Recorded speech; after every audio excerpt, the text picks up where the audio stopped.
For those of you who don't know me, my name is Birkett. I'm the Sales Director at Square One Communications. We provide a range of solutions to our clients, from IVR, which is what I'm going to talk about here today, but also mobile platform services as well, and web. As many of you will know, IVR over the last 10 or 15 years has come a very long way. And I know from talking to some people last night that these advances over the last sort of 10 years or so have helped create new innovative solutions in the last few years. If you look at some of the add-ons that we've had, there's many. You've got cloud-based applications, you've got APIs that give a much more integrated ability for services from a client's point of view, and those are APIs that weren't available 10 years ago and didn't give the sort of interaction that we've got now. You've got VoIP for services coming in and out of an IVR, and again, these are things that weren't available 10, 15 years ago, and if they were, it was on a minutiae sort of scale. And with all the technology that's happened over the last 10 or 15 years, you have a reduced cost for businesses. The days of having a big PBX system in a call centre, that's gone. Call centres employing maybe 3 or 4 staff at great expense, it's gone. So the capex for companies with regards to these services is way less than it used to be. You've got advanced speech recognition. That's come a long way as well. If you look at Siri and such, like, the speech rec engines these days are much, much better. They still get it wrong. It's not perfect, but it is getting better. So, in a nutshell, IVR, they're far different than what they were from concatenated voice many, many years ago. It has come a long, long way. Some of the current applications that we have, I'm going to skip over it because the list of services that you can run with IVR is endless. Before I came out here, I spoke to our technical team and said, look, how many applications on IVR are we running? I'm not going to tell you the exact words they repeated to me, but they weren't about to go and count how many we have. It runs into hundreds and hundreds and hundreds of different applications across different service sectors and different business types. As you can see from the list up there, the range of different applications is vast. Personally, myself, the integrated platform is far better than what I call the dumb IVR. So services such as road watch, weather services, that's just an example, but there are a lot of others where it looks at your location, it knows who you are, what you've done previously. Those types of integrated systems are far better than what I call dumb IVR services. We were asked recently to build a service that's used for staff to log on to work and log off from work over a telephone. It's for a remote work type of application, like the old clocking in cards that you had in the old days. And that platform is integrated to the payment platforms of the company that run it. They have a real-time view of the hours their staff are doing and the money that those staff are costing them as a business. So that's a fairly in-depth integrated system with what they're doing. And then you've got the services that we're very familiar with. TV voting, we've all done that on voice shortcodes or whatever it might be. The TV and the mass calling IVR services bring a whole new set of problems. Not just regulatory, but how to handle the calls, not just from an IVR perspective, but also from a network perspective of how do we get that amount of calls into the IVR from the different networks around the country. And you'll also be familiar with call centre queuing. Your call is important to us, is it really? So, if you want to press one on your phone now, I'll move on. So, what's new? Well, as I've said already, there are many things that have happened over the last 10 or 15 years that have helped IVR move forward. Some of the IVRs now, you've got HD voice. The Senior Vice President at Dialogic said, HD voice will eliminate a lot of misunderstandings and make the conversation go faster. The agent won't have to ask the caller to repeat himself as often. And I'm sure we've all experienced that at one time or another. You've got video IVR, or as it's commonly known by some people, it's IVR. That's a combination of video and traditional IVR services. Combines the two, offered over 3G and 4G handsets. Video IVR adds a new personalised dimension, dramatically enhancing the user experience and hopefully the revenues that come with that. You've also got visual IVR, and that's something I'm going to move on to in a minute and go into a little bit more detail. You've got mobile apps with in-app calling or callback requests from within the application.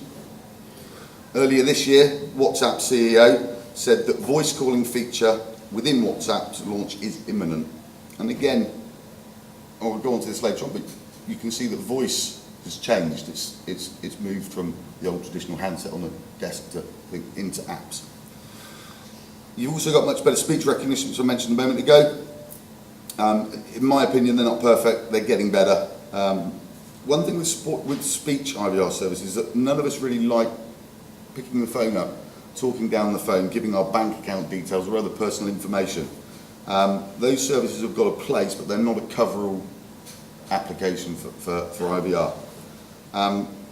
So all of these developments, what does it really mean to you and me? Well, it allows us to deliver a far better service, a more reliable service, bigger platforms that can be deployed quickly. And that's a range of services that you can run across social platforms, mobile, web and fixed line. So IVR isn't limited to just picking up the phone. So, visual IVR.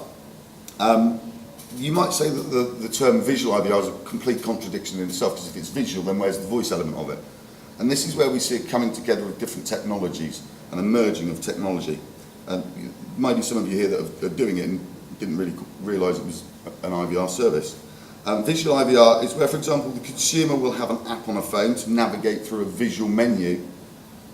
The app can be integrated to other client databases, allowing dynamic and real-time feeds of information backwards and forwards, such as your bank account balance, without you having to speak it down the phone. It may also end up in a verbal response from that visual application that you're in. It might stimulate a conference call back into a call centre. Some recent research says that consumers would prefer to interact via a visual element before making a phone call. The same research goes on to say that the consumer wants to be able to have a phone call, but get through to that process quickly. So visual IVR is a great way to provide a solution using both elements. And as you'll see from the information in the presentation, it's a simple application. As I've said, that some of you may be doing this already, and I know, speaking to a couple of people last night, they are running similar types of services as this. With the huge growth in smartphones, you'd think that this type of application was widely used, but it's not. And the reason it's not is it's only part of a solution to the bigger problem of handling calls. It's not a replacement for traditional IVR, it's something that works alongside it. Speech recognition. I have to admit, personally, I don't like them. I might just be too old for it. The idea of talking out loud into a phone and getting through to a person to glean some information that we want quickly seems embarrassing and a little bit alien to most of us. I have to admit, the services are getting better, speech engines and such like. Look at Siri and Google, the voice recognition growth with those services. As they become better, then maybe we'll be more comfortable speaking down a phone to an automated service. So is there a future for speech rec? There is. When it gets better, I think we will use it more. The next bit I find quite interesting. So the mobile app versus the IVR, the punch-up. I'm sure that many of you are in here, cut your Telemedia teeth and audio text teeth on IVR services in the same way I've done over the last 19 years or so. But there seems to be a new breed that wants to be top dog, the mobile app. This may lead you to think that IVR is dead, but it's not. The mobile app is fast, nimble. The IVR, older, more seasoned, a bit like me. So who's going to come out on top dog? Who's going to win the fight, the app or the IVR? Well, before you go down one road or the other, we think that you should look at putting them together. Be it the IVR or the app, the end result is the same. Simple, slick journey for the consumer through your service. We feel that the mobile app and the IVR are very similar in many ways. They're both there to serve the consumer as they navigate their way through. We've seen firsthand over the last couple of years within our business how the years of development in IVR that we've got help people in app development. What you can't do is you can't take your IVR flow or application and just flip it into an app. It doesn't work. So you need a lot more sort of integration than that. And I've said already, we feel that the app and the IVR complement each other. So in summary, I'm going to say something that I scribbled down quite late at night. When we started Square One about 13 years ago, we were told we were mad, absolutely mad, to be getting into a voice business. The rapid growth in mobile. They might be right, we are a little bit mad as four individuals in a business, but from a business point of view, the people that said that to us couldn't have been more wrong. We knew then that if you have a growth in a market such as mobile, yes, you're going to get paid for it, yes, you're going to get tech services, direct carrier billing that we have now, but you're also going to get a growth in mobile voice traffic. If there's a growth in voice, there'll be a growth in IVR services, and we need to handle those calls properly.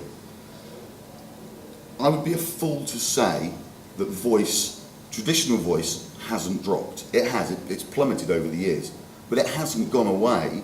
What's happened is that voice has moved from that old grey plastic thing on your desk to Skype, FaceTime, to other voice applications. It's not called voice, it's called data.